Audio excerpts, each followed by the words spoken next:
Taste the Daily. Tiruvannamalai மாவட்டம் ஆரணி அருகே விவசாய நிலத்தில் மின் கம்பம் சாய்ந்துள்ளதால் பொதுமக்கள் அச்சத்தில் ஆழ்ந்துள்ளனர்.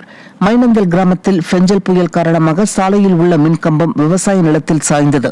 இதையடுத்து அடியோடு சாய்ந்த மின் கம்பத்தை சீர் செய்யாமல் மின்துறை ஊழியர்கள் சிறிய கட்டை மூலம் முட்டுக் கொடுத்து நிறுத்தியது கிராம மக்களிடையே அதிர்ச்சியை ஏற்படுத்தியுள்ளது. நிர்வாகத்திறனற்ற ஸ்டாலின் அரசின் மின்துறை ஊழியர்கள் மக்கள் உயிரின் மீது அக்கறை இல்லாமல் செயல்படுவதாக குற்றச்சாட்டு எழுந்துள்ளது. திண்டுக்கல் மாவட்டம் பழனியில் விபத்தில் இறந்தவருக்கு உரிய இழப்பீடு வழங்காததால் 2 அரசு பேருந்துகள் ஜப்தி செய்யப்பட்டது.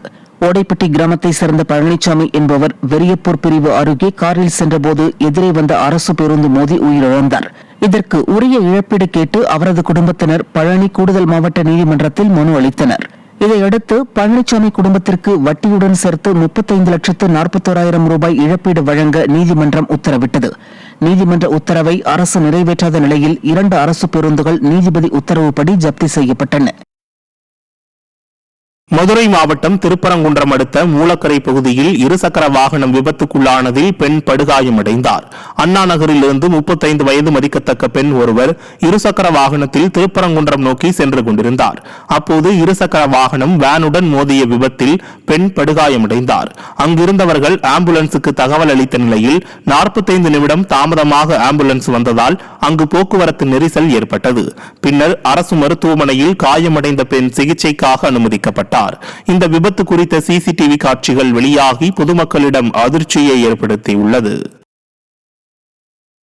கடலூர் அருகே நீரில் மூழ்கிய மாணவரை தேடும் பணி நடைபெற்று வருகிறது.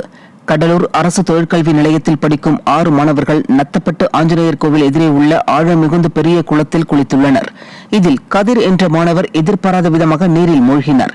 இதையடுத்து அந்த மாணவரை தேடும் பணி 4 மணி நேரத்திற்கும் மேலாக தொடர்ந்து நடைபெற்றது. மாணவர் குளத்தில் மூழ்கிய சம்பவம் அப்பகுதியில் பெரும் சோகத்தை ஏற்படுத்தியது.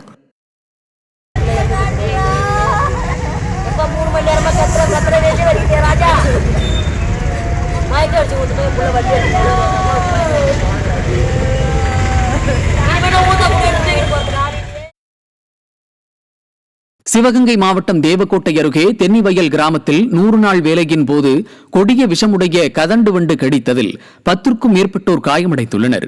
சம்பவத்தை அடுத்து 108 ஆம்புலன்ஸுக்கு தகவல் தெரிவித்தோம். தேவக்கோட்டை பகுதியில் பற்றாக்குறை காரணமாக ஆம்புலன்ஸ் வர தாமதமானதாக கூறப்படுகிறது.